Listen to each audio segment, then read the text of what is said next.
ದೇವಸ್ಥಾನದ ಪ್ರಧಾನ ಅರ್ಚಕರಾದ ಶಶಿಧರ್ ದೀಕ್ಷಿತ್ ಜೊತೆ ನಮ್ಮ ಪ್ರತಿನಿಧಿ ಶರಣು ಹಂಪಿ ಮಾತನಾಡಿದ್ದಾರೆ. ಬನ್ನಿ ಏನ್ ಮಾತನಾಡಿದ್ದಾರೆ ನೋಡೋಣ.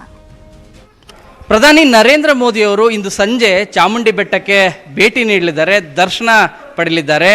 ಇಲ್ಲಿ ಕಾರ್ಯಕ್ರಮ ಕೂಡ ನಡೆಯಲಿದೆ. ಈ ಬಗ್ಗೆ ಮಾತಾಡಲಿಕ್ಕೆ ಇಲ್ಲಿ ದೇವಸ್ಥಾನದಲ್ಲಿ ಯಾವ ರೀತಿಯಾದಂಥ ವ್ಯವಸ್ಥೆಯನ್ನು ಮಾಡಿಕೊಂಡಿದ್ದಾರೆ ಮತ್ತು ಯಾವ ವಿಶೇಷ ಪೂಜೆಯನ್ನು ಮಾಡಲಿದ್ದಾರೆ ಅನ್ನೋದ್ರ ಬಗ್ಗೆ ದೇವಸ್ಥಾನದ ಪ್ರಧಾನ ಅರ್ಚಕರಾದಂಥ ಶಶಿಧರ್ ದೀಕ್ಷಿತ್ ಅವರು ನಮ್ಮ ಜೊತೆಗಿದ್ದಾರೆ. ಅವ್ರ ಜೊತೆಗೆ ಮಾತಾಡೋಣ, ಅವರು ಏನು ಹೇಳ್ತಾರೆ ಅಂತೇಳಿ. ಶ್ರೀಗಳೇ, ಇವತ್ತು ಯಾವ ರೀತಿಯಾದಂಥ ವಿಶೇಷವಾದಂಥ ಪೂಜೆ ಇರುತ್ತೆ ಪ್ರಧಾನಿ ನರೇಂದ್ರ ಮೋದಿ ಆಗಮನ ಹಿನ್ನೆಲೆಯಲ್ಲಿ? ಸರ್ವಸ್ವರೂಪೆ ಸರ್ವೇಶಿ ಸರ್ವಶಕ್ತಿ ಸಮನ್ವಿತೆ ಭಯಭ್ಯಸ್ತ್ರಾಯಿನೋ ದೇವಿ ದುರ್ಗೇ ದೇವಿ ನಮೋಸ್ತುತೆ. ಪ್ರಧಾನಮಂತ್ರಿಯವರು ಬರ್ತಾ ಇರ್ತಕ್ಕಂಥ ಭಾಳ ಸಂತೋಷವಾದ ವಿಚಾರ. ಏಕೆಂತಂದರೆ ಸಾಮಾನ್ಯವಾಗಿ ಮೈಸೂರು ಬಂದಂಥ ಪ್ರಧಾನಿಗಳು 2 ಸರಿ ಬಂದಾಗ ನಮ್ಗೆ ಕಾಲಾವಕಾಶ ಕೊಟ್ಟಿದ್ರು, ಬರೋಕ್ಕಾಗಲಿಲ್ಲ. ಈ ಸರಿ ನಮಗೆ ಒಂದು ಬರ್ತೀನಿ ಅಂತ ಹೇಳಕ್ಕೆ ಕೊಟ್ಟಿದ್ದಾರೆ. ತುಂಬ ಖುಷಿಯಾಗಿರ್ತಕ್ಕಂಥ ವಿಚಾರ. ಅಂದರೆ ಸಮಯ ನಮಗೆ ನಿಗದಿ ಬರೀ 15 ನಿಮಿಷ ಮಾತ್ರ ಕಾಲಾವಕಾಶ ಕೊಟ್ಟಿದ್ದಾರೆ. 15 ನಿಮಿಷ ಅಂದರೆ ಏನು ಪೂಜೆ ಆಗುತ್ತೆ ಅಂತ ಅವ್ರು ಅರ್ಥ ಮಾಡ್ಕೊಳ್ಳಿ.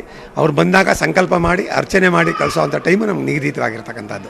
ಅಂದರೆ ಸಾಮಾನ್ಯ ಭಕ್ತಾದಿಗಳು ಹೇಗೆ ಬರ್ತಾರೆ ದೇವಸ್ಥಾನಕ್ಕೆ ಬಂದಾಗ ಅವ್ರು ಬಂದ ನಂತರ ಸಂಕಲ್ಪ ಮಾಡ್ತೀವಿ, ಅರ್ಚನೆ ಮಾಡ್ತೀವಿ, ಮಂಗಳಾರತಿ ಕೊಟ್ಟು ಪ್ರಸಾದ ಕೊಡೋ ಸಮಯ ಅಷ್ಟೇ ಮಾತ್ರ ನಿಗದಿತವಾಗಿರ್ತಕ್ಕಂಥ. ಅದಕ್ಕೂ ಮುಂಚಿತವಾಗಿ ಏನಾದರೂ ವಿಶೇಷ ಪೂಜೆ ಮಾಡ್ತಿರ್ತೀರಾ? ಯಾಕಂದರೆ ಸಂಕಲ್ಪ ಮಾಡೋ ಮುನ್ನ ಪೂಜೆ ಏನಾದರೂ ಅವ್ರು ಬಂದಾಗಲೇ ಸಂಕಲ್ಪ ಆಗುತ್ತೆ. ಎಂದಿನಂತೆ ನಮ್ಮ ಪೂಜೆ ನಡೆದಿರುತ್ತೆ. 6ರಿಂದ 7ವರೆಗೆ ನಮ್ಮ ಮಾಮೂಲಿ ಪ್ರದೋಷ ಕಾಲ ಪೂಜೆ ನಡೆದಿರುತ್ತೆ.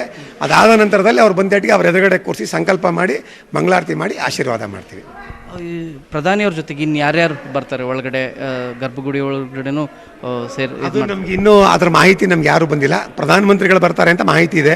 ಮಹಾದ್ವಾರದಿಂದ ಅವ್ರನ್ನ ಸ್ವಾಗತ ಮಾಡಿ ಕರ್ಕೋತೀವಿ. ಅದಾಂದ್ರೆ ಗಣಪತಿ ದರ್ಶನ ಮಾಡ್ತೀವಿ. ಮಹಾದ್ವಾರದ ಮುಖಾಂತರ ಒಳಗಡೆ ಕರ್ಕೊಂಡು ಹೋಗ್ತೀವಿ. ಅವ್ರನ್ನ ಸಂಕಲ್ಪ ಮಾಡಿಸಿ ಅರ್ಚನೆ ಮಾಡಿ ವಾಪಸ್ ಕಳಿಸ್ಕೊಡೋ ಜವಾಬ್ದಾರಿ ನಮಗೆ ಕೊಟ್ಟಿರ್ತಕ್ಕಂಥದ್ದು. ದೇವಸ್ಥಾನದಲ್ಲಿ ಇನ್ನು ಯಾವ್ಯಾವ ರೀತಿಯಾದಂಥ ವ್ಯವಸ್ಥೆಗಳನ್ನು ಮಾಡ್ಕೊಂಡಿದ್ದೀರಿ ಪ್ರಧಾನಿಯವರು? ಪೂರ್ತಿಗೆ ನಮ್ಮ ದೇವಸ್ಥಾನದ ವ್ಯವಸ್ಥೆಗೆ ಏನು ಬರೋದಿಲ್ಲ. ಇದೆಲ್ಲ ಫುಲ್ಲು SPG ಅವ್ರ ಕೈಲಿರ್ತಕ್ಕಂಥದ್ದು. ಅವರ ಒಂದು ಮಾರ್ಗದರ್ಶನ ಹಾಗೂ ಪೊಲೀಸ್ನವರ ಮಾರ್ಗದರ್ಶನದಲ್ಲಿ ದೇವಸ್ಥಾನ ವ್ಯವಸ್ಥೆಗಳೆಲ್ಲ ನಡೀತಾ ಇರ್ತಕ್ಕಂಥ. ಏನು ಮಾರ್ಗದರ್ಶನಗಳನ್ನ ಕೊಟ್ಟಿದ್ದಾರೆ? ಯಾವ್ಯಾವ ರೀತಿಯಾದಂಥ ವ್ಯವಸ್ಥೆ? ಅಂದರೆ ಅವರೇ ಮಾಡ್ಕೋತಾ ಇದ್ದಾರೆ, ನಮಗೇನಿಲ್ಲ. ನಮಗೆ ಧಾರ್ಮಿಕವಾಗಿ ಇಷ್ಟು ಕೆಲಸ ಮಾಡಬೇಕು ಅಂತ ಹೇಳಿದರೆ ಅವ್ರು ಕರ್ಕೊಂಬಂದು ಸ್ವಾಗತ ಮಾಡೋದು, ಅರ್ಚನೆ ಮಾಡಿಸೋದು, ಆಶೀರ್ವಾದ ಮಾಡೋದು ನಮಗೆ ವಹಿಸಿರ್ತಕ್ಕಂಥದ್ದು. ಇದಿಷ್ಟು ಸಂಕಲ್ಪ ಮಾಡಿಸ್ತಾ ಇದ್ದೀರಿ. ಸೊ ತಾವೇನಾದರೂ ಹೇಳ್ತೀರಾ ಪ್ರಧಾನಿಯವ್ರಿಗೆ ಏನಾದರೂ ಮನವಿ ಮಾಡ್ಕೊಳ್ಳೋದು ಅಥವಾ ಏನಾದರೂ ದೇವಸ್ಥಾನದ ಬಗ್ಗೆ ಏನಾದರೂ ಮಾತಾಡ್ತೀರಾ? ವಿವರಣೆ ಏನಾದರೂ ಕೊಡ್ತೀರಾ? ಇಲ್ಲ, ಅದ್ರ ಬಗ್ಗೆ ನಮಗೇನು ಹೇಳ್ಕೊಟ್ಟಿಲ್ಲ. ಅವ್ರು ಬಂದೇಟಿಗೆ ಅವ್ರ ಎದುರುಗಡೆ ನಿಲ್ಲಿಸಿ ಸಂಕಲ್ಪ ಮಾಡ್ತಕ್ಕಂಥದ್ದು, ಅವ್ರಿಗೆ ಆಶೀರ್ವಾದ ಮಾಡ್ತಕ್ಕಂಥದ್ದು ಅಷ್ಟೇ.